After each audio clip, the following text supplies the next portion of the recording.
I have, yeah. That was 2 years ago.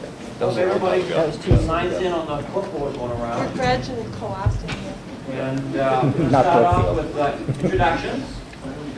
And start with myself, Brian Tapscott, Summersworth. Either way. Yeah, sure. Bill Connor, Summersworth. Paul Lockwood, New Hampshire DES. Tom Clark, Dover. Bob Jaffin, Rochester.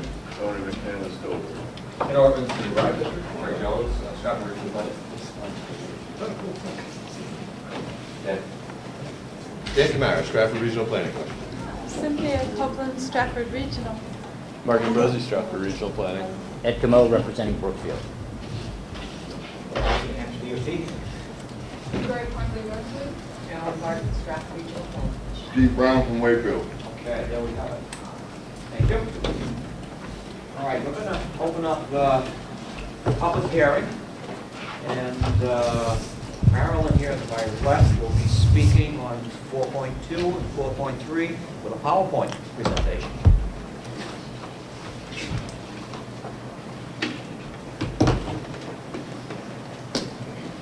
So can everyone hear me all right?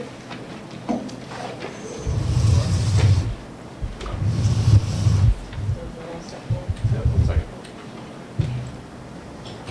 Okay, so in the last couple of meetings, you've heard us discuss updates to our environmental justice plan and our new Title VI program document.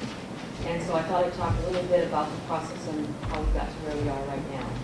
So the initial document was created in 2009 by our regional planner, Kyle Pimentel, and at our Federal Highways Administration and Federal Transit Administration Planning Review in 2010, it was recommended that we create a standalone Title VI document.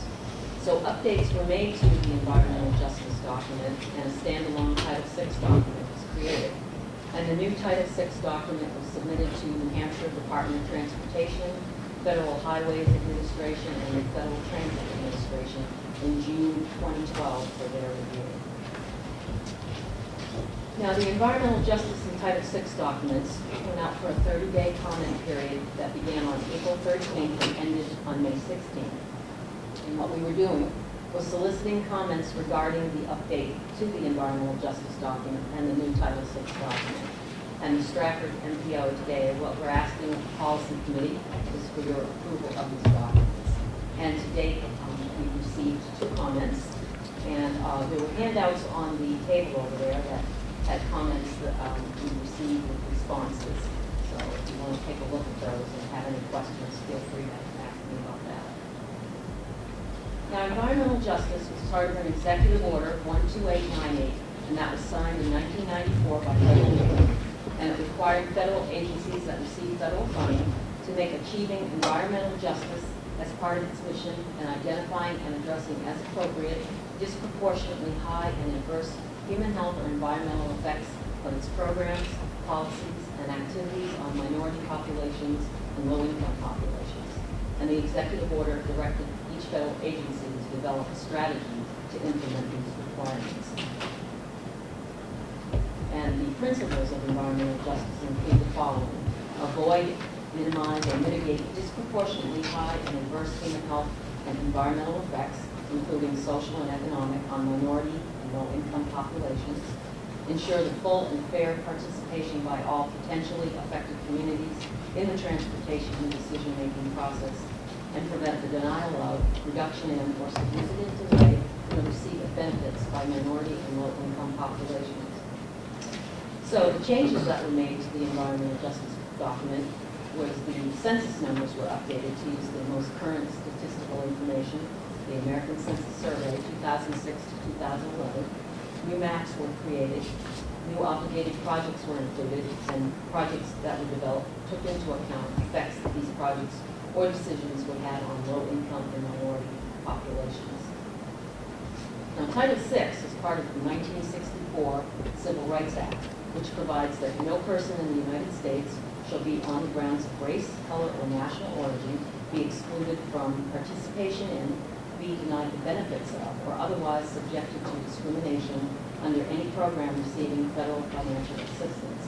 And this is to ensure that grantees or subrecipients of federal funding, such as ourselves, provide meaningful language access to persons who are limited English proficient. The compliance responsibilities include the following: provide an annual Title VI certification and insurance, develop a procedure for Title VI complaints, record Title VI investigations, complaints, and lawsuits, identify and provide meaningful access to persons with limited English proficiency, notify beneficiaries of protection under Title VI, provide additional information upon request, promote inclusive public participation, prepare and submit the Title VI program, and prepare and submit an annual goals and accomplishment report and implementation plan.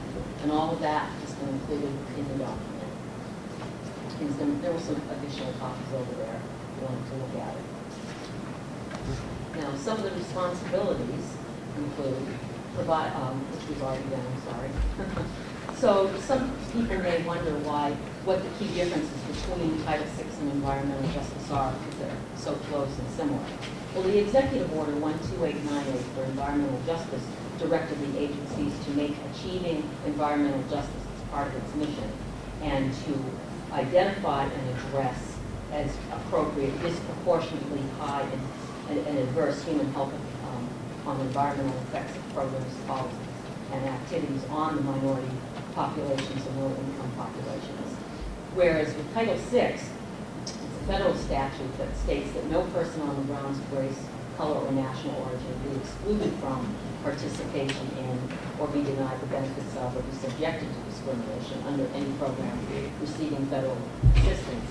And it takes it a step further that it prohibits recipients of federal funding from discriminating on the basis of race, color, and national origin. And it obligates federal funded agencies to enforce compliance.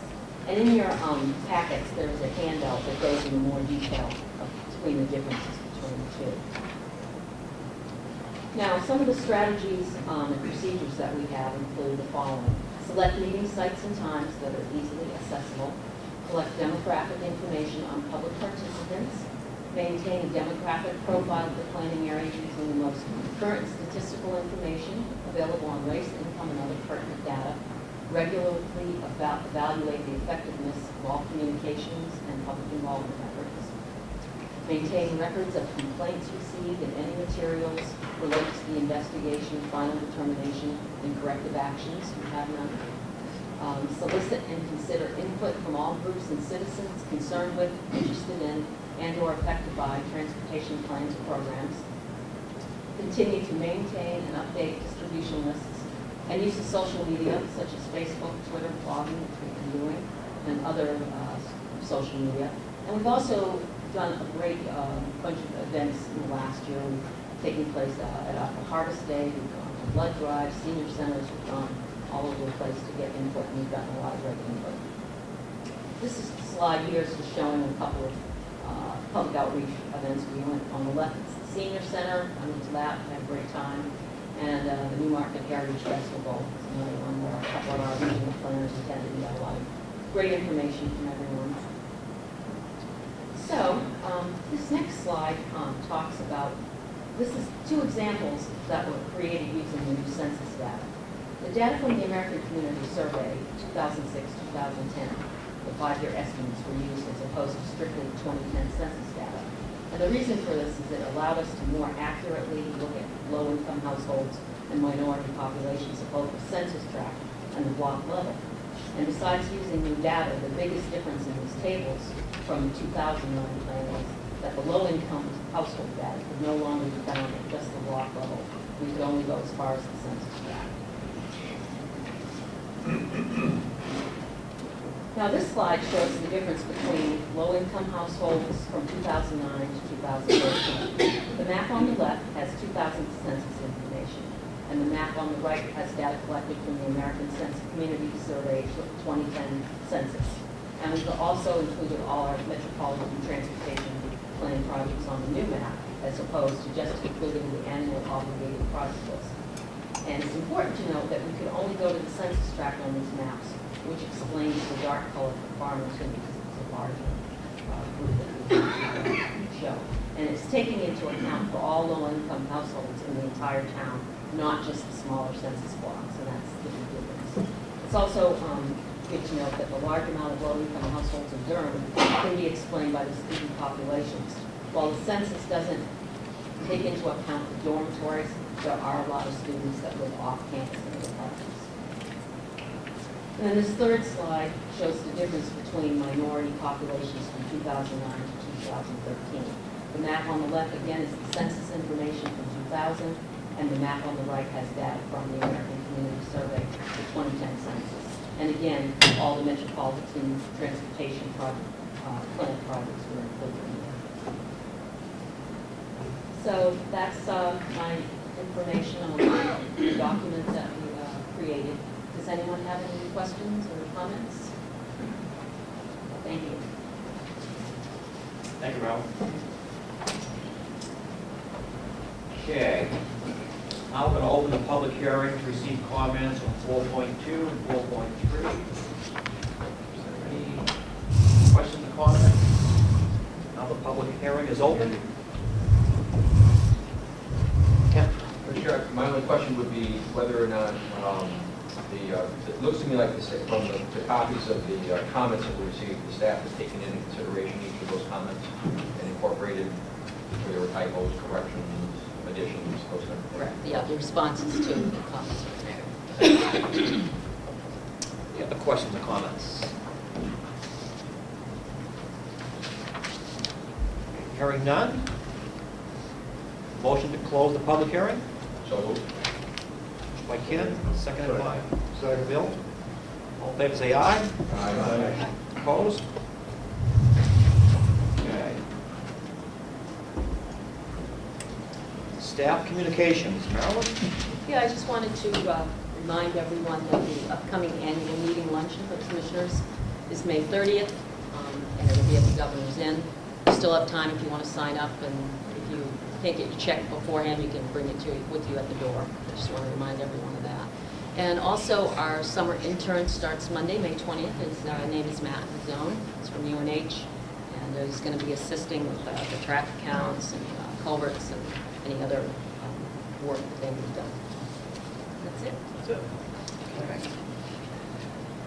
All right, going to move on to action items. 4.1, draft MPO minutes of April 19, 2013. Chair, Ken. I'm prepared to make a motion, but it is a motion with a couple of suggested modifications that I don't think are substantive, but I think help clarify the minutes. So if I could take a moment just to go through those. Sure. My motion is going to be to approve the minutes with the following modifications. Near the bottom of the first page, under 3.2, very last sentence, in the second to last line on the right side, there's a phrase that talks about projects corresponded to our correspondence. And it would seem to me, I think that word corresponded should be responded to our correspondence. Okay? On the next page, page 2 of 4, this is a clarification. This is when we were talking about how to handle projects that came from communities that were not dues-paying members. In the last paragraph, Kay Ortman made a motion for purposes of discussion to state that projects, I think it would be helpful to say, in non-dues-paying communities that are not multi-jurisdictional. So to add that phrase after the word projects before the word that. So projects in non-dues-paying communities that are not multi-jurisdictional. And then at the top of the next page, my recommendation would be that following the colon, to forward, we talked about forwarding the document that had everything in it, along with the document that was slimmed down just to focus on the issues that DOT was asking to hear about. And so I think it might be helpful if we clarified our minutes to say, to forward the inclusive document, meaning the one that has everything in it, strike the words as it is. So to forward the inclusive document with non-dues paying adjustments, so it modifies what the adjustments are that we're talking about, to the numbers, and that the entire document is made available to NH2DOT, comma, along with the official submission that does not include the projects highlighted Perfect. So my motion would be to approve the minutes with those Amendments? modifications. Thank you, Ken. Marilyn, you have one too? Yeah, on the minutes, I had put Greenville for the road in Barrington, it should be Greenville, not Greenville, so. What page is that on? I don't know, it's sent to me, that's probably under, hold on a minute. Oh, it's on the bottom of page 4, when Oh, M. okay. Gas is noted construct, it should be So- Green Hill, not Greenville. I'll include that as another modification to the last paragraph, refer to Green Hill, not Greenville Road. Thank you. So Ken, you made a motion to approve the minutes as amended, modified. Okay. We got a second? All in favor, say aye. Aye. Aye. Opposed? All abstain. One second. I'm abstaining also. All right. So what is the- oh, the Tom? No, is it Tom? Yes, sir.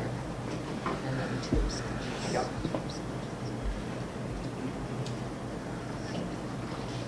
Who was the second one there? Tony. Okay, thank you. Getting back up to staff communications, Cynthia, I think I overlooked you. Yes, you did. I'm That's all sorry right. about that. Jump back I up. was already figuring to put it in other business. I just wanted to let people know that we have sent out the ballot for our officers for fiscal year 2014. And there's still time for you to put your name into the hat and be on the ballot. So we're going to be sending out the annual meeting packet on May 22nd.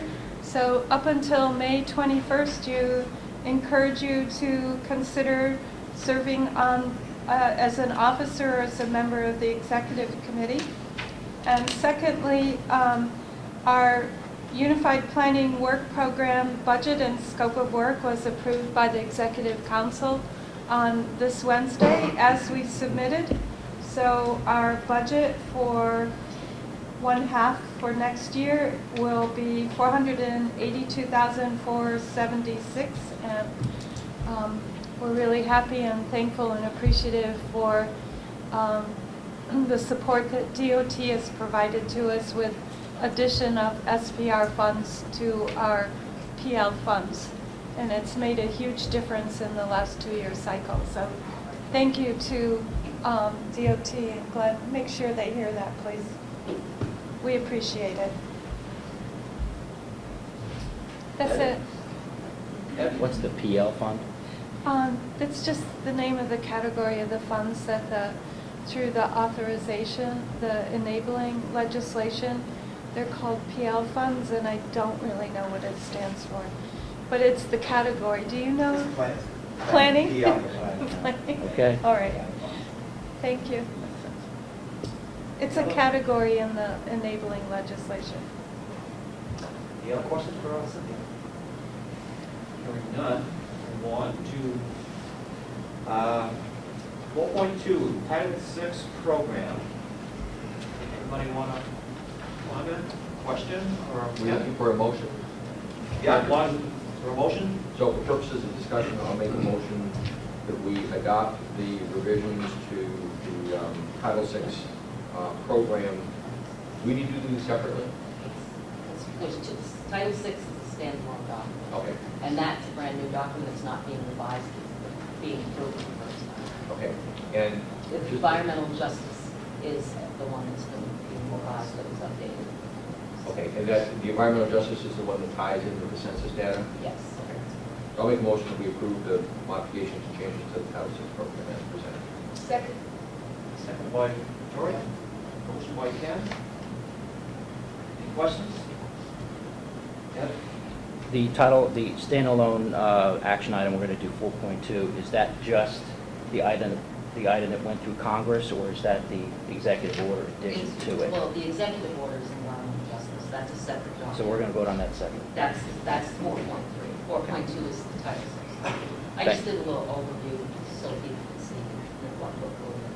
What was the reason why we have to approve that Because we're congressional required- act every year? We're required to do that, that's part of the requirements. We have to approve by. Is it just a review, it's not a change or anything? No, Title VI is brand new because we only had an environmental justice document back in 2010. We had a planning review done by Federal Highways, Federal Transit, and they recommended that we have a standalone Title VI document because it really is a little different. You know, it is different from environmental justice. It takes it a step further and explains it. And so this document is its own document standing on its own, and we're looking to have it approved so that we can submit that. Meet that requirement from our planning. So the executive order affects the Environmental justice. only, just want to make sure. Yes, because that was the executive order that President Clinton signed in '94. The Title VI is part of the Civil Rights Act of 1964. So that's always been, but we never had a standard document, so that's why. Is the social justice aspect of it anything we're going to be voting on soon, or is that something also that's added separately? Do we know that? I'm not sure how to answer that, but I can find out. Okay, thank you. Any other questions? Comments? Hearing none, I'll call the question. All those in favor of 4.2, the Title VI program, say aye. Aye. Opposed? Next is 4.3, environmental justice updates. Chair, for Yeah. purposes of discussion, I'll move that we adopt the proposed updates to that as well. I would just like to make it as a part of my motion, some frustration that with the data, with the amount of data that's available under the 2010 census, from a planning perspective, it's a coarser filter, and it makes it a little more difficult, it seems to me, to address the issues that we need to address. I find that on the local level as well as here, but recognizing that is the only data that I have, I'm moving to clear. Motion by Ken, second by Bob. Comments, questions? Seeing and hearing none? Oh, sorry, The public comments, Yes. is this for the Title VI or is this for the environmental justice? Parts of it is for Title VI and parts of it is, actually, technical.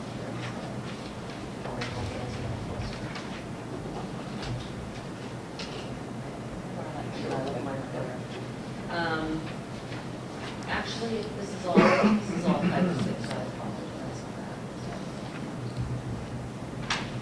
that. Did you have a question about that? Well, where's all this feedback kept? Like, is this in a huge database somewhere where, You mean these comments? Right. Was received, via email, so I have it saved on. I can answer that. Okay. So every document we did, like if it's the TIP or the Metro Plan or any of the processes that we go through and you vote on, they all have a response document, and the response document becomes part of that document. It's incorporated into it. So, Go ahead. yeah, it will be incorporated as part of the appendices, so it will be available online with the rest of the document. And we do take people's names off, so they'll be without the name. so the Klingon comment will actually be in the document? Yes, Okay. So any input you get, you have to put it in. unless it's vulgar or obscene. Okay.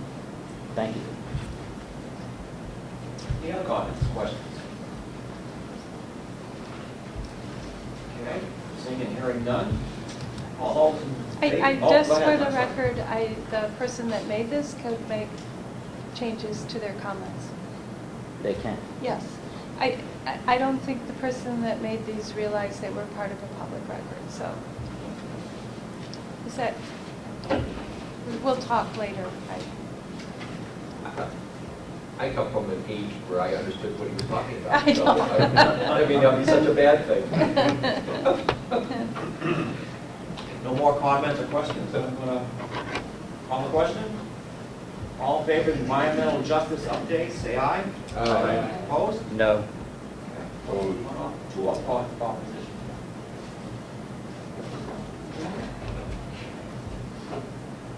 Okay, 5.1, discussion items. Public participation plan update. Carol, you're on. Wanted to mention, I know at the last meeting, we had said that the public participation plan update would be going out in November, in May, and voting on in June. However, we're going to be changing the formatting completely and incorporating practices into it.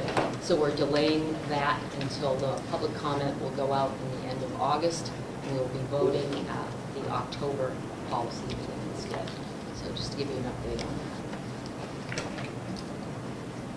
And that's all I have.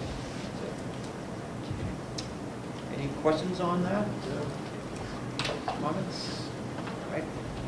5.2, National Highway System Update. Dan? Okay, thank you, Brian. Glenn, if you wouldn't mind? No, I don't mind at all. Yeah, no, sure. I think it's called RPC. Would be my daughter's report. Function clause? Yeah. Yeah. RPC, function clause? Yeah. Okay. That's might be bad, Brian. To talk about NHS, Dan asked me to speak a little bit about the update in NHS. What we've asked the RPC to do the last few months is to review our urban boundary areas, look at our functional classification, and look at our NHS. Every 10 years, we go through a formal process of updating those three highway classifications areas within our GIS system. And these are all documented and approved by Federal Highway. So, talk about NHS. The first thing I want to do is talk a little bit about function class, because under matter 21, function class and NHS are now tied together. When I say NHS, I'm talking about the National Highway System. So the first thing I was looking at, why is function classification and NHS important to MPOs? Because the function class is a great planning resource. The tool is a planning resource, and also helps dictate where federal aid money is eligible in the state. So that's two reasons why we really focus on function class.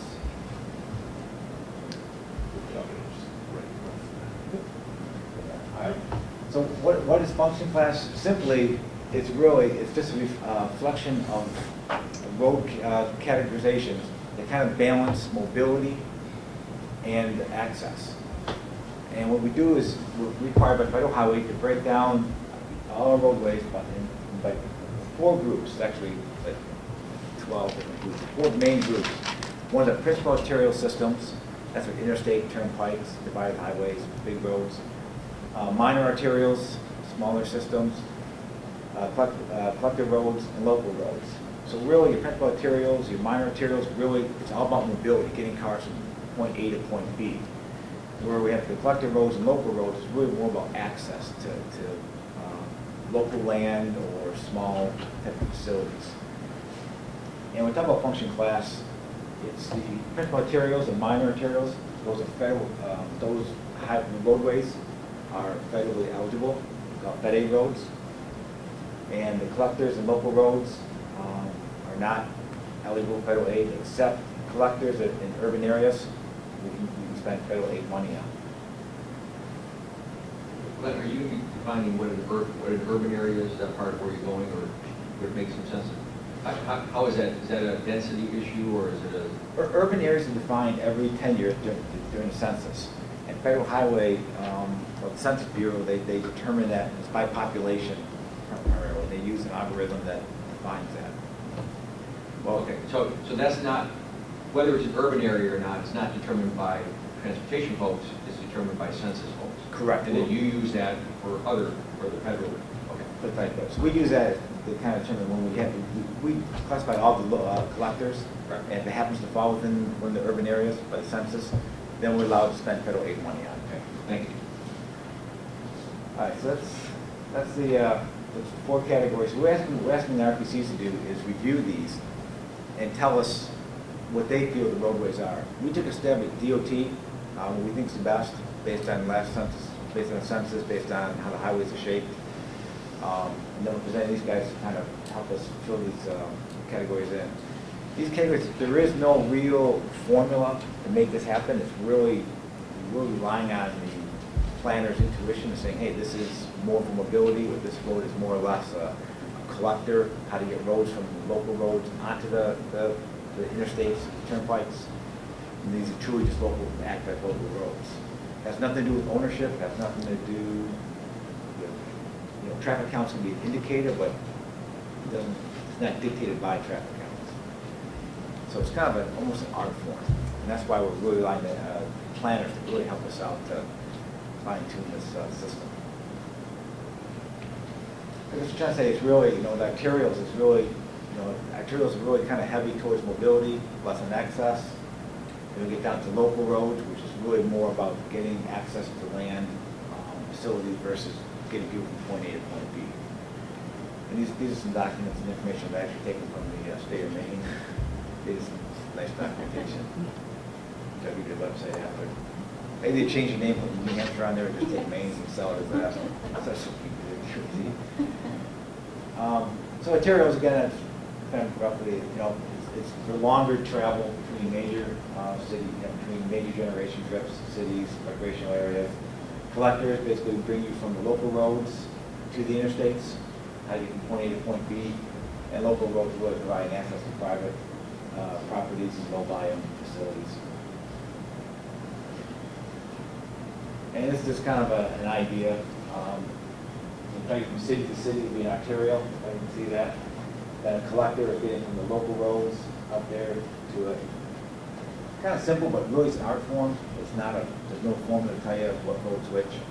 And again, I just want to emphasize, it has nothing to do with who owns the road. We have state roads that are classified as local. We have local roads that are classified as collectors and even minor arterials. So now getting back to NHS, under map 21, the NHS system now it's been expanded to include all principal arterial highways. So it's taken a kind of I wouldn't say a big jump, but we've gained quite a few more roadways now, because anything that's defined as function class principal arterial automatically becomes part of the NHS without question. And what the NHS is the National Highway System is really, like it says up there, is really to help ensure the nation's economy, defense, and mobility. And those things really include the interstate, principal arterials, the straw net system, major strategic highway network connectors, and intermodal connectors. And those are things like, I'm trying to think like the P's, if you have like a multi-modal facility like a bus station, the road going to the bus station, even though it might be a small local road, it still becomes now part of NHS because it is a critical piece of infrastructure to federal highway. And I know concrete or Stickney Ave, people say this is a little road going to C&J, but it's part of the NHS. And under map 21, now that the NHS system now has performance measures going against it, we're working with the RPCs and federal highway to define those and figure out how we're going to measure them.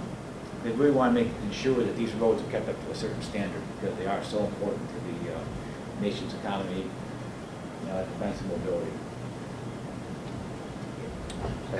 Strain net, is that the defense? Yes. Can you give me an example of what highway in this area is part of the strain net, or is that classified? No, we publish it. It's includes the pretty much the interstate and turnpikes, some other systems. It's all defined and approved by federal highway. We haven't classified in our GIS system. We don't really call it out for planning purposes. So the Department of Defense, some Department of Defense money comes actually into keeping those roads up? There's no special funding category associated with those, no, just classifications. I think they have design specifications to them. You can't have certain grades of hills because they have military equipment on it. They can't have big steep hills or sharp curves. So I think there's some design limitations to them. Are all bridges part of strain net?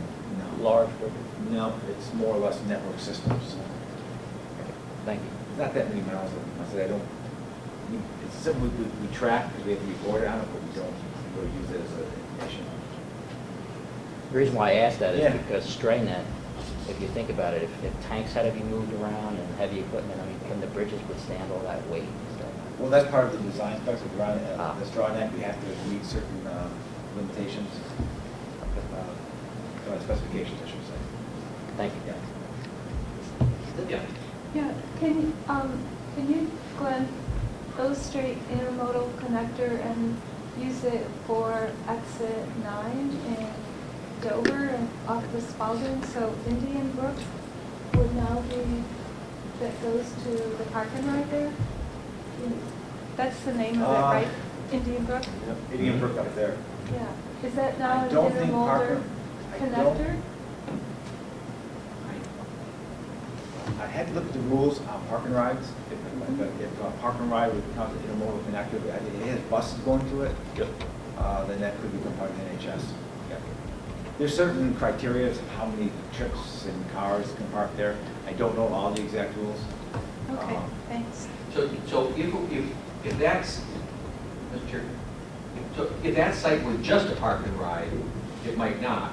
But given the fact that it's a hub for C&J, the fact that it might act as a park and ride for some people, but as a intermodal connection for other folks, then it would trigger The NHS classification, right. And how would being on the turnpike system impact that? Would it not be because No, it's no. turnpike funded, or NHS doesn't look at turnpikes, or it looks at, again, it's, there's a network defined NHS we did with the federal government like 10 years ago. And this is the first time we really expanded it because of the function class now. Can I go further with another intermodal, just We'll get you. connector? Go ahead. I'm sorry. The one in downtown Dover has rail, passenger rail, and. Chestnut Street. Yeah. That's the And- question I was going to ask. Yeah.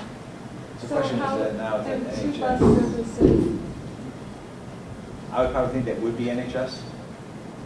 And the same with Durham. It has passenger rail, it has intercity bus, and it has one regional service, so. So we gotta look at those become part of the NHS and how they connect to the. Interesting. That was my exact question, Chestnut Street, Dover being an example. Yeah. Just looking out for you now. Yeah, that's why we said we took a shot at defining what we think is NHS based by the function class and what we had defined before. And now it's up to the RPCs to review to help us exactly find those locations and make sure, see if they qualify and just get them in there. Related issue to that, once you start looking at that, does that have any impact on the theoretical availability of funds for deconflicting modes? It just makes it, I would say it just makes those roads eligible for the federal funds. So it doesn't, I can't say it's going to take away from it, it just means that they're now eligible to be part of the federal funding.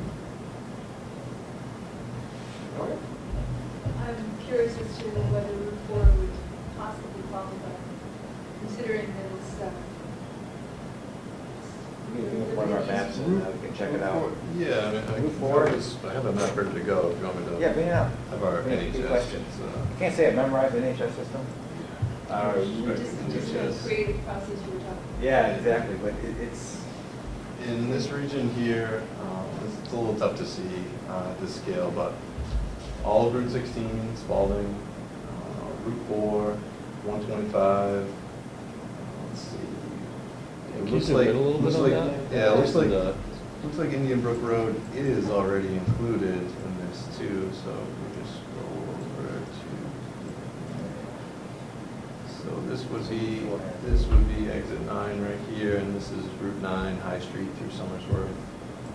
And then, yeah, all of US Route 4, 125, Spalding.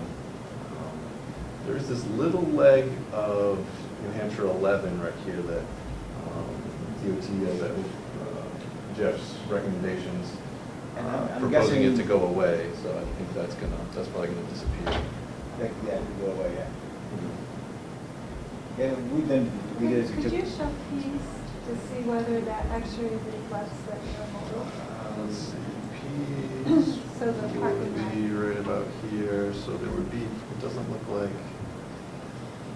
33 on it? It's not 33, so 33 this is part is of it. right? 33, Then- yeah. But none of the roads leading into P's, like there's a corporate drive, right? Corporate drive, so maybe a piece that could become considered NHS. Possibly.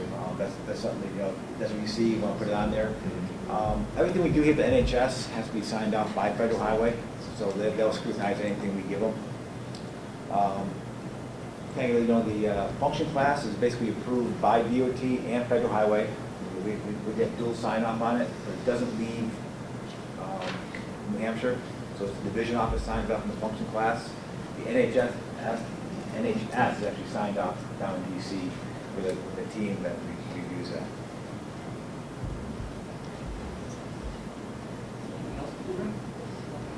Any other questions, comments? The intermodal connections piece seems quite problematic, because at least theoretically, you've got the rail, using downtown Dover, for example. Yeah. You could end up with Coast or C&J changing its routes periodically, whatever. And you wouldn't want the national highway system necessarily to change every time Well, a local system changes. It's the hub that counts, not the routes. It's getting to and from the intermodal connector itself, not as much as the route they drive. Well, but getting to or from, I mean, there may be 10 different ways to get to or from, you know, like downtown Dover, for example. Yeah, I think, I know. It just seems to be a complicated thing, but if that's what it is, it is. So is part of what's happening is either the Strafford Regional Planning Commission or our local planners going to be asked to look at what the current delineation is for their communities and to provide feedback to the DOT in terms of suggested changes? Yes, what we did is we took our first stab at it, defining things defining the NHS, and then fixing things that we didn't like to see last time. And we basically submitted draft copies to the regional planning commissions. They want to reach out to communities, that's what we fully encourage, and make any updates. Like I said, when it comes to the function class, a lot of it is really, it's a borderline art form, and understanding the roadway networks and how to classify those, which then can impact the national highway system. Right. Can I just follow up with one other? Is this connected at all with the urban compact issue? Because then it moves from an art form to a dollars and cents form. Because to the extent that urban compact at a particular location defines who's responsible for road maintenance, all of a sudden art's out the window and it's pocketbook. Urban compacts, love this great topic. I mean, is it connected with this or not? If it's not, then we can talk about it some other time. If No, it is connected with it is, compact roads, urban and compact don't necessarily go together. There's towns and cities that are eligible to be compact town and cities, which means that working with DOT, we can turn over authority for maintenance responsibilities of a state system to the towns. And then come with those class 4 highways under the state legislative class. That's one topic. Urban areas are defined by federal highway. And those are boundaries based on the census data. They're not, those two aren't related. Okay. They get related real quick, but they're not necessarily related. So at least theoretically, a community may say to the Department of Transportation, for purposes of this delineation, we think this is where the lines are, but we don't want any changes to where the urban compact lines are in terms of road maintenance. So those are two separate discussions. Two separate discussions, they're not necessarily related either. Okay, thank you.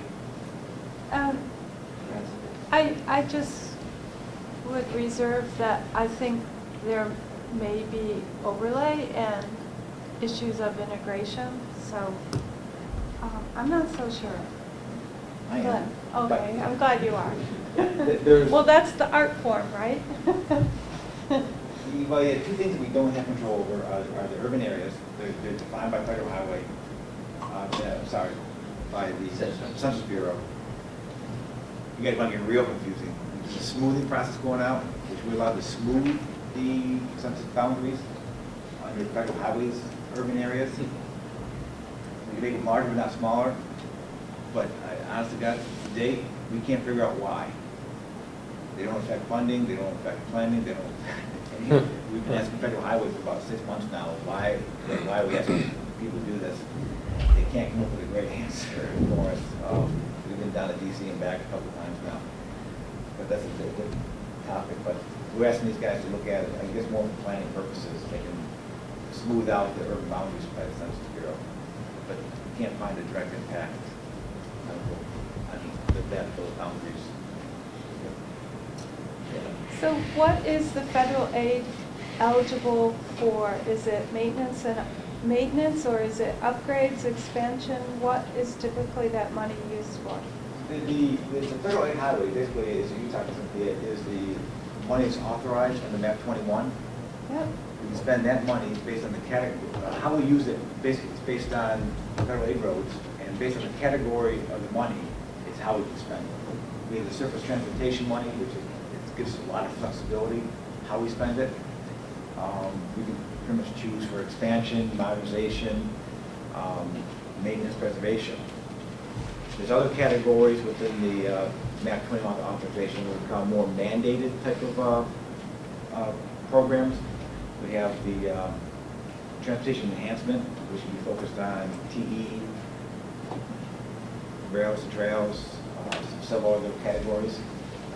There's like SPR, that's for statewide planning research, that has to be focused on those kind of activities. So basically on the different categories is how we spend it.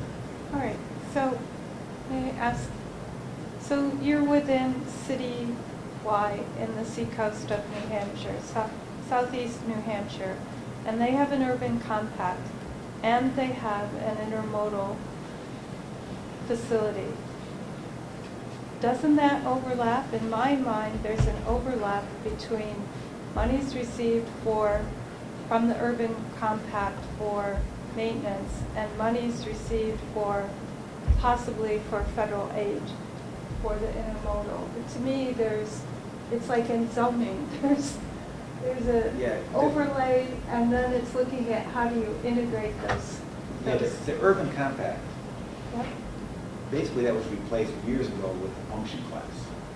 So there is no real urban compact areas. There's compact roads, again, that's the state legislation, and there's urban areas, but there's not urban compact areas. That was prior to the function class. That's being before my time. Okay, I think this may be time, we may want to look at some further discussion here, because, for example, urban compact, as I understood it, defined where the responsibility for the roadway maintenance and plowing and all that kind of stuff changed. And unfortunately, it's been tried, people have tried to use it for other things. So for example, I know at least one point in time, there was some discussion in the city of Rochester about where, I don't know if it was where guns could be fired or something, and they were talking about treating within the urban compact differently. But the fact that urban compact is the width of the road and wherever the line is, it doesn't connect things. It's not a polygon or something of that sort. There used to be an area, there used to be an urban compact area, and that was before my time at DOT. And then my understanding is that when urban compact area which allowed federal aid money to be spent in this area, then it kind of shifted over to the function class, how the road was actually being used and how money would be spent. And those boundary areas, as far as I know, and this is confusing, I'll give you that. I'm not, I guess my request on behalf of the city of Rochester would be, we'd like to be involved in this part of the discussion, but we also, I think, want to be really thoughtful about what the implications might be to these other aspects. I've got a question for you. Within an urban compact, I'm thinking of the city of Srpc, downtown areas or roads going into the center of the city. Does the city have the authority to lower the speed limit, say 30 to 25 miles an hour within an urban compact? my understanding, once we turn that road over to a compact, a class 4 highway, is town or city has full control of that roadway. Summer, winter maintenance, and We were trying to do that in the downtown area, and survey, I yeah. don't think you can just automatically vote to do it, you have to do a survey. Yeah, there might be some criteria based on the 85th percentile, whatever, traffic speed, but my understanding is that we basically turn over all responsibilities and ownership of that roadway, when it's a class 4 roadway, to the cities. You raised one other issue then. I wasn't going to go there, but now we're talking about classes. Yeah. So and I was thinking that was a whole different thing. You talking about the 4 different, if you go back one slide, the 4 different categories, principal, can you go back one slide? Principal criteria, I'm sorry. Control, sorry about that. Oh, one more. One more, all right. One more. There. There you go. Principal, minor, collector, and local. Is there there's no automatic correlation? You could end up with a minor being a class 5, I mean, a class 4 or a class 3, or even maybe a class 2, right? Correct, there's no correlation, again, this, right, there's no correlation between classes and this. Yeah, there is some, I mean, there's some correlation, but there is no direct tie between them, that's what I want to say. I think with one of the big challenges here is there's a lot of terms that are very similar. Yes. Urban areas, urban compacts, urban this, urban that. Class, and then functional class, and then road class. And I think that it's adding a whole level of confusion. So it may be beneficial if, for the next meeting, perhaps we put together just some definitions for each of these different terms, just to make things a little more clear. I think this conversation's getting, I don't know, mixed up in a big pot, making things really confusing. Just overall, I'm getting confused here, and I thought I had a pretty good handle on things. So, Yeah, I would love to talk next time, maybe show you all the different classifications of highways we have, from the NHS, the functioning class, the legislative class, and kind of break those down into urban compact areas and kind of help explain that, because I think it's important for planning commissions to know and people here to understand, and where federal money is eligible to be spent, where it's not. Get an understanding of the transportation system from that world. If we do talk about that at our next meeting, if there's a way to do like an overlay slide of a location in our area that almost everybody might be familiar with, so we have a real live example as opposed to theoretical. Yep. And maybe this is the different classes, these are the different functions, whatever. Yeah, we have a lot of fun with DOT trying to explain to our commissioners and everyone else to come down and say, what about this, what about that, and how does this work? And trying to explain they don't really relate to each other. And, we talk about DOT, we talk about FedAid roads, and we talk about compact roads. I'd like to make a suggestion, not a motion, that the Srpc staff consider working with New Hampshire DOT to put on a workshop so that more elected city officials can attend it, not just people sitting at this table. I think that'd be a more appropriate venue, and that's a suggestion. I do not want to make a motion.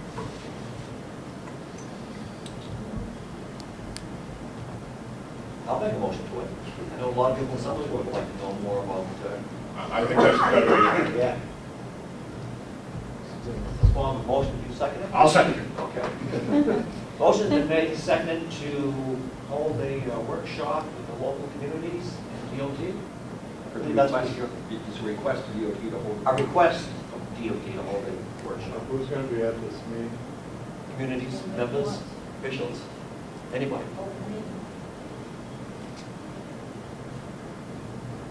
Any other comments about that? Motion's been made and seconded. All in favor, say aye. Aye. Opposed? Just one last, thank you. Just one last comment, the functional classification, some of the things that I have is from Maine, so the main site up there in the NHS.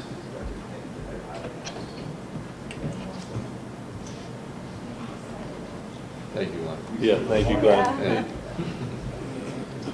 So I guess what we'll be doing next is we'll certainly be reviewing what DOT has proposed as far as changes to the urban, not the urban compact, the urban area, census urban area, functional class changes, national highway system changes.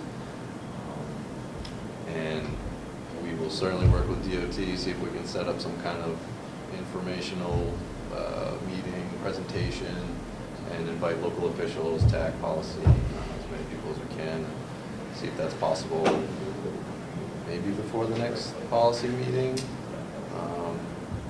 I believe these changes are due to federal highways, was it July 1st? So it's kind of a tight time frame right now. To me, it seems more important that it's more of a clarification. I don't know that workshop is going to have a whole lot of impact on the results from this I don't think so. NHS No, I don't issue. think so. But I do think that it's important to have the discussion about where does your money come from, how do your road classes and functional classes play into that. Yeah, no, that's a good point too. There aren't very many changes that are being proposed. Very minimal with the national highway system. A few functional class changes from urban to rural, given the new census boundaries.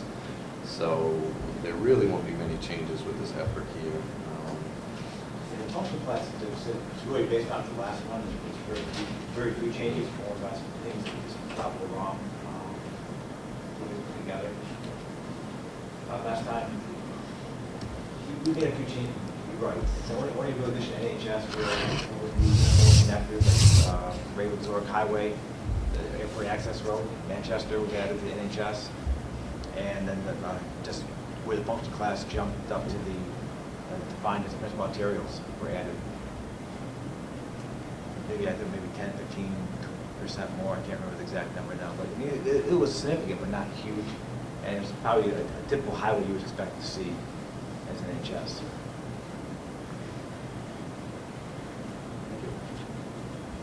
Do you have comments, questions?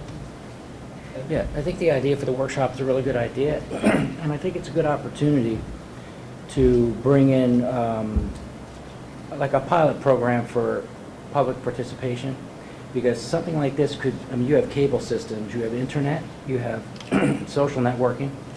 We could just use this as a model to see how well we can push information out to educate people, because I think it's very interesting. I think people don't know any of this, and it's a lot of their own money, and I think it's a good idea to try to get used to like that. Great idea. Is that it, Dan? Yes. Okay, item 6, project update. Mark? All right. Start out last week. Dan and I took a field trip on DOT to go to the Air and Space Museum. No, just we went down for a conference at the U.S. Department of Transportation called Datapalooza. I have the itinerary here. It's a one-day conference filled with really interesting information. There were a lot of presentations there, a lot of short presentations, which some of them were a little bit longer. Really getting into just, you know, I guess the name says it all, data in general, talking about how you collect it, how you store it, how we share it, how we use it.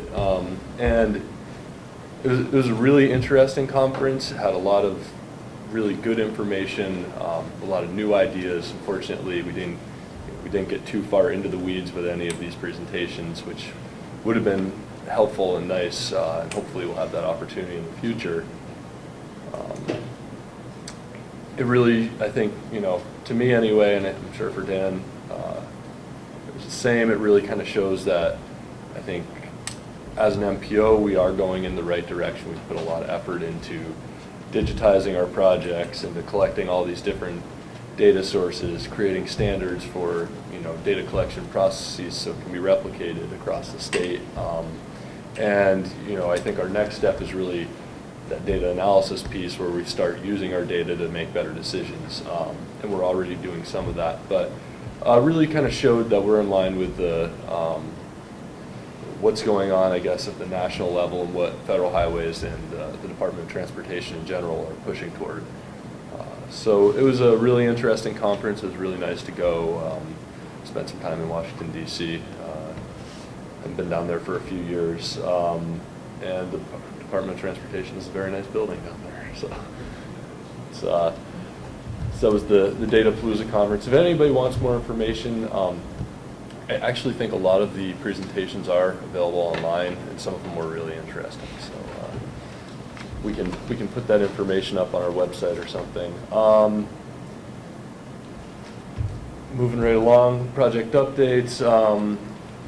I had a meeting for our park and ride study.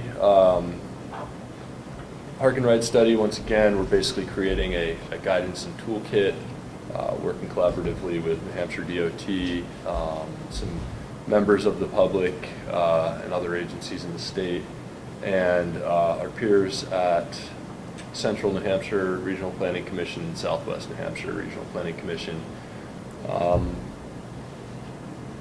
We're doing pretty well. We're going to have this wrapped up, or at least the toolkit part of it wrapped up by June 30th, and then we're going to be working with the community in the region to kind of run through the toolkit, get some feedback about how helpful the toolkit is for, you know, planning and creating a park and ride, and then doing some revisions on the toolkit at that point. We're pretty excited about that. It's moving along. And the last update, last night in Dover, New Hampshire DOT gave a presentation about the Little Bay Bridge projects. There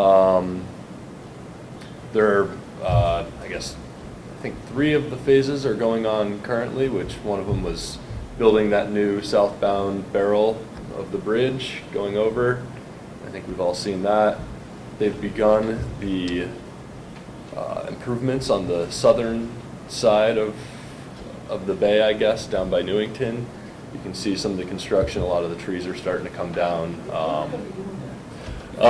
They're doing an awful lot, and actually, I don't have it with me, but I have their pamphlet that they had for the meeting. I can hand that out.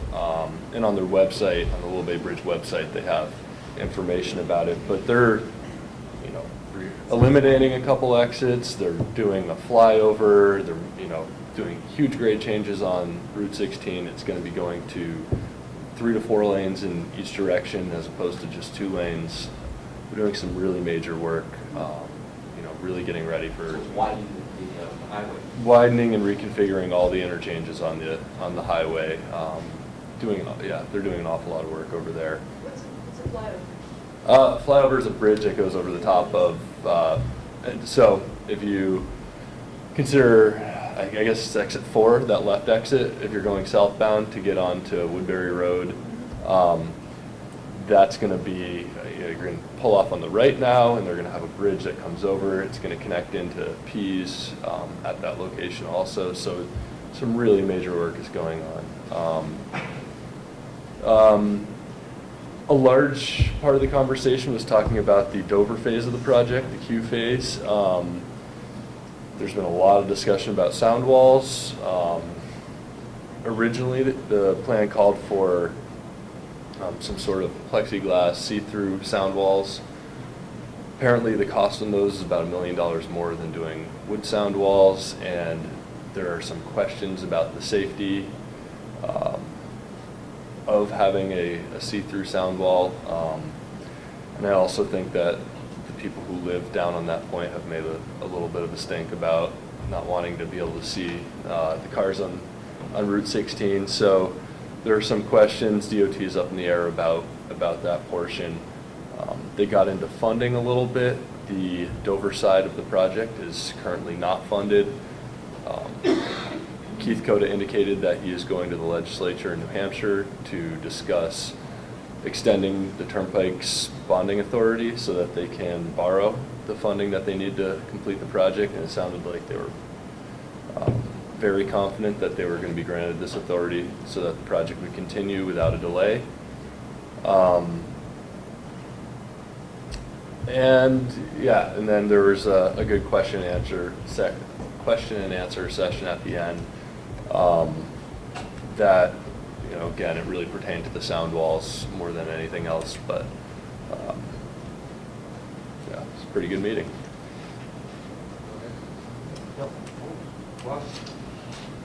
DOT provided a very good briefing on that whole project a while back. I still got hard copy maps. Is there any way we can get some of that up on the website? Because that would answer some of the questions that were raised here. They're very legitimate questions, but there are excellent resources available. We can certainly provide links to the BOT website, and that may be the best way to go about things instead of hosting it on our website also. I think DOT's done a pretty good job of keeping that website up to date, and they do have news updates pretty regularly on the website. So we want to make sure we link to that and make it clear that that whole project has visibility, because that's great work that was done in those presentations.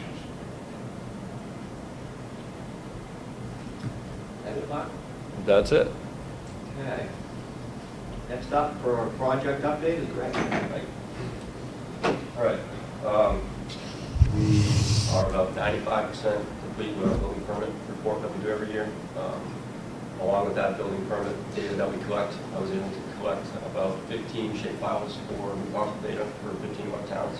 So we've still got 3 that are old towns that we're using, or old data rather, that we're using geocoding systems to actually map where the new construction went in.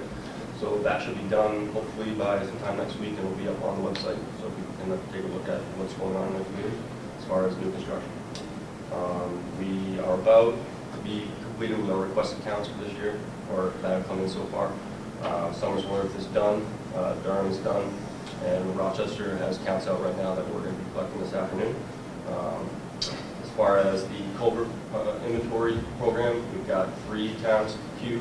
We'll probably get to 2 of them this summer as we sort of, commingle them in with all of our other data collection projects. So we're going to be visiting Durham and Newmarket, and we have a training next Thursday, which we're actually going to go with our new intern, who's coming on Monday, Matt, and we have our protocol document for the culverts, which is done. I'm sure you've all heard about it, and we're actually getting some feedback from other RPCs requesting it, so they can begin to start their culvert program. Are we charging for it?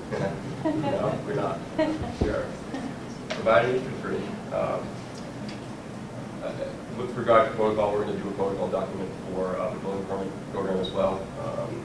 We are also going to do one for the access management layer, which we are working on collecting site distance for. We met with the District 6 engineer to kind of work through the methodology for collecting site distance with regard to AASHTO specifications and the RSAs and all that good stuff.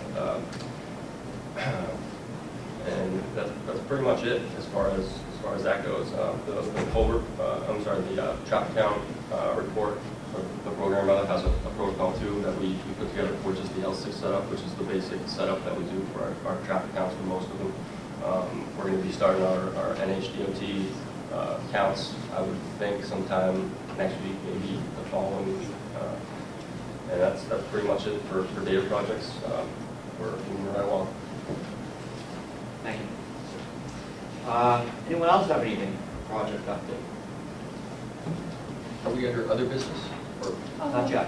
I do have a project update. It's just, we joined the I-95 coalition fund, and I know DOT also joined in the past year. And so to get access to the real-time data and the historic data, someone needs to make a very significant payment to have access to it, and so we figured that's your deal. So it would benefit all 4 MPOs in the state and the DOT. So we would like to have a meeting with DOT and the 4 MPOs to talk about the I-95 corridor. And I know 2 of our staff did a webinar last week, and yeah, it's amazing. It's amazing. And seeing that we did the vehicle probe trial run last year, and we know how costly this is to our organization to do, we really like to have a meeting with DOT and the other MPOs and start moving forward with this. Just to give an idea of what that is, showed a little bit of the vehicle probe project that was part of the I-95 corridor coalition. It's basically historic and live data of traffic volume, traffic congestion, traffic delay on all the major roads, basically from here over to Route 93 or Interstate 93 in New Hampshire, and actually up and down the East Coast along the I-95 corridor. And there's a free suite of tools that are available called RITIS, R-I-T-I-S. Not sure what that stands for, but basically it takes this data and it converts it into really functional and helpful visualizations to make the data more meaningful to the public, and it really does a good job of helping to identify where your actual transportation needs are for improvements and safety improvements, where you have reoccurring delays, all different kinds of stuff, which is really beneficial and makes the planning process, I think, a lot more effective with better tools to understand where the needs are and deficiencies are. And also with another type of software, Dan's done an analysis as part of our requirements, we're supposed to do increased visualizations and build out scenarios planning. And so Dan's looked at this and wrote up a report, and DOT's approved us for purchase of community goods. So we're looking forward to doing that, and I think you're going to enjoy it because, Yeah, basically it's a software package that allows us to do scenario planning, build out analyses. And right now, if we were to do that, we have to basically just do a manual process through our GIS software. And it's timely, not very efficient. This software has built-in tools that allow you to enter in data, click next, enter in another set of data next, and it slowly builds your scenario and your build out, produces great visualizations. It's just another great planning tool that makes things just more transparent, more pleasing to look at. It's certainly going to be a great addition to our tool set in the office. Dan, if I can ask a question. If, let's say that there's a project coming before the Rochester Planning Board, and the Planning Board requires a traffic study done by the applicant.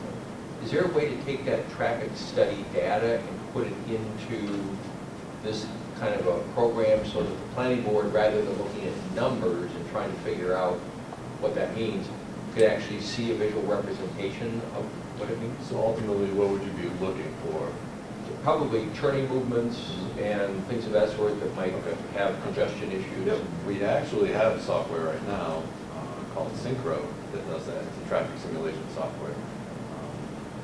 So if you're looking to, say, put a roundabout in a four-legged intersection, you could basically code in that roundabout, plug in certain turning movements, traffic volume, speeds, things like that, and it can give you results like level of service, backup queues, things like that. So we actually already have a piece of software if you have something that you'd like analyzed. Okay, so for an existing intersection that we might be concerned about, we might be able to talk to you about creating, if the traffic data is available, creating some sort of visualization of how a particular system would work. Absolutely. Yeah. Okay. Thank you. We're actually really looking forward to using it with a community. So we've done a few test runs, but we're really looking forward to using this tool with some communities we think has a lot of value. Yeah, I mean, this is one of the kinds of things where it may be useful for you, but this is where it does double duty. If it's to be available for local communities as well, then that benefit is for the same price. You're getting 2 or 3 or 4 times the benefit for most of the communities. Go ahead. I just wanted to say I think it's really important that you guys promote this, that it's available, because I know a town or two that would really like to know that's available. Yeah, we had mentioned it at a few TAC policy meetings, but I'm sure there's some better marketing we could do for absolutely. ourselves and for that effort. Okay, if there's nothing else, move on to other business. Ken? Great accommodating here. Glenn, I don't want to put you on the spot, so what I'd like to do is ask you to come to our next meeting with some information on these 2 issues, if you could. During our executive committee meeting, we dealt with some monthly revisions. One of those had to do with an increase in the cost of a project in Somersworth. And a couple of months ago, we dealt with the Park and Ride in Rochester that had a fairly significant increase in cost. And the issue that would be helpful, at least for me, to hear from you is a number of years ago, when we tried to make the TIP process more realistic, years and years ago, things got added, but the cost estimates from 10 years ago were still there, so it became unrealistic. And what we've seen here are 2 projects within a relatively short period of time where the cost increases were pretty significant. And I guess the question I have is, are these outliers for some reason, or is there something that we need to do better in terms of when the projects go on the transportation improvement plan, again, to make it a useful and realistic document? So if you could provide some feedback on that. And the other issue that I had was one of the other modifications or minor revisions was what seems to be a fairly significant reduction, about $4 million relating to pavement statewide. And maybe that's not a real big number when you look at pavement statewide, but I do know that one of the things the state did in terms of utilization of ARRA funds was to get caught up on some paving projects that had lagged because of lack of funding. And my concern is that if we're moving funds out of paving, are we putting ourselves back into the situation where we tried to dig ourselves out? So again, I don't need your response today, but if you wouldn't mind being in a position to talk a little bit about those two issues at our next meeting, that would be much appreciated. Did you want to elaborate on the Summersworth? Well, piece yeah, of that? it is a significant increase. I believe the state of Maine is the one that's heading up the project, I think, isn't it? The North Bridge, Summerwood North Bridge, I think it is. Yeah, I think that one. And it's quite a significant increase, almost $750,000, of which the city has to pay some of that too. So that's the comment I have about that project. Bob? I also had a question. It's a different area, but along the same lines, almost the reverse of it. The Milton Bridge over to Maine, I'm trying to understand why. I drove around the county and I've been looking at some of these things, and I'm at a loss as why that's so far down on the list. It's like number 41.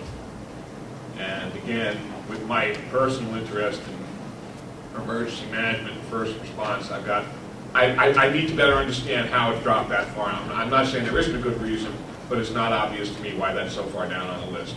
I understand that because it's cross-state, that may be part of the issue.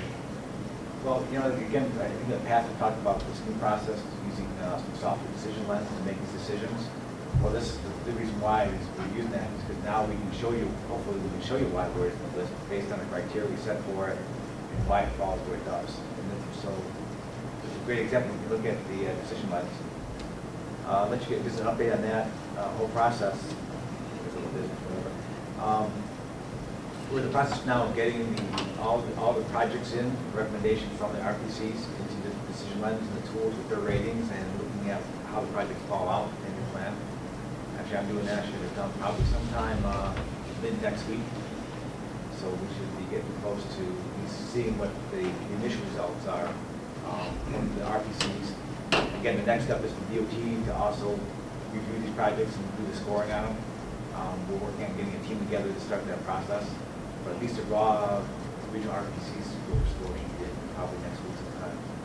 Len, are we going to have an opportunity, I guess, in the kind of short term, to sit down with New Hampshire DOT and discuss those project lists and help, I guess, communicate the way we were scoring projects,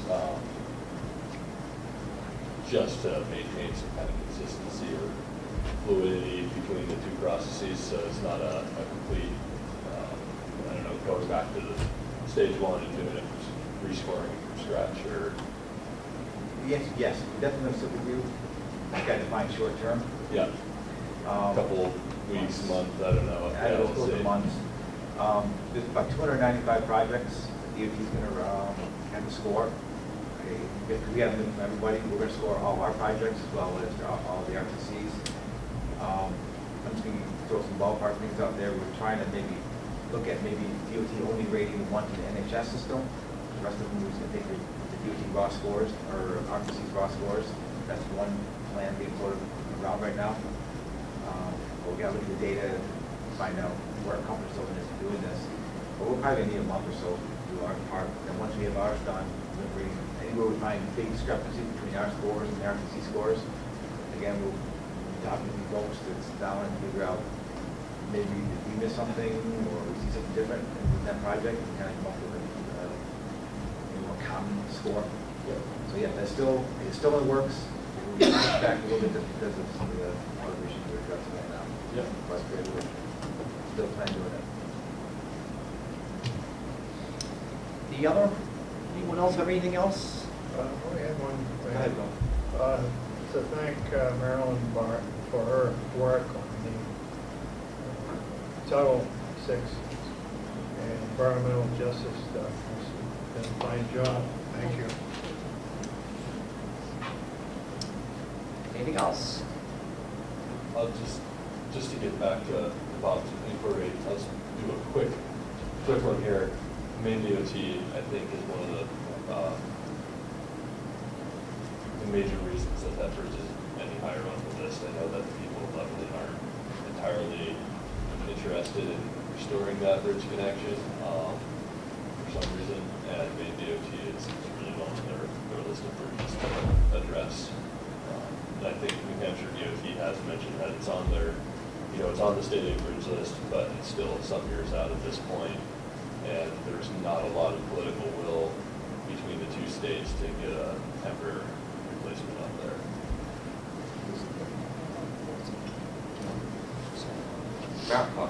Cynthia?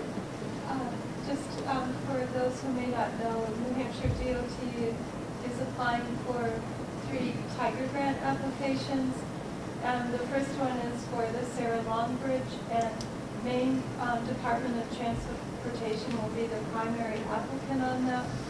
The second application is for the St. Lawrence Freight Rail, which is in the northern part of the state. That's the 3rd or 4th time that this application will be going forward. And the third one is the New Hampshire North Coast Rail, and so we're very happy about that.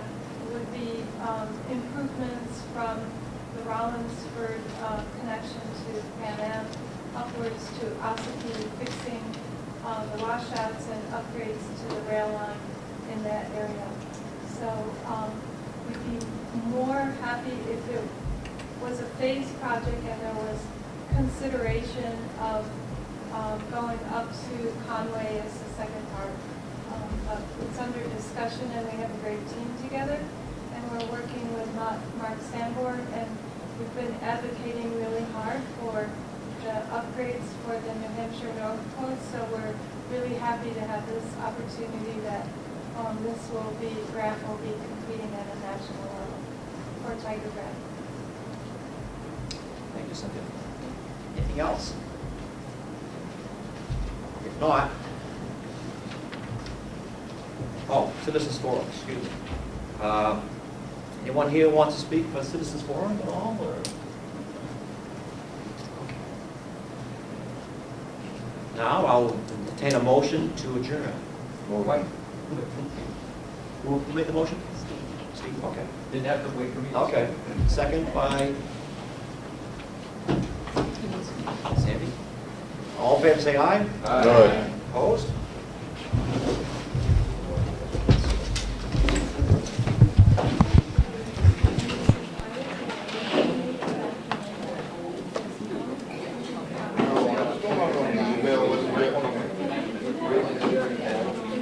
I've given it to you, I know, a number of times.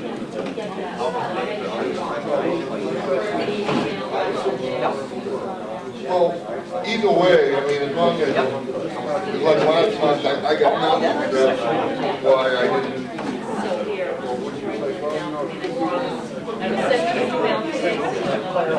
If you want me to email you, would that be easier? All right, thank you. Or the classification.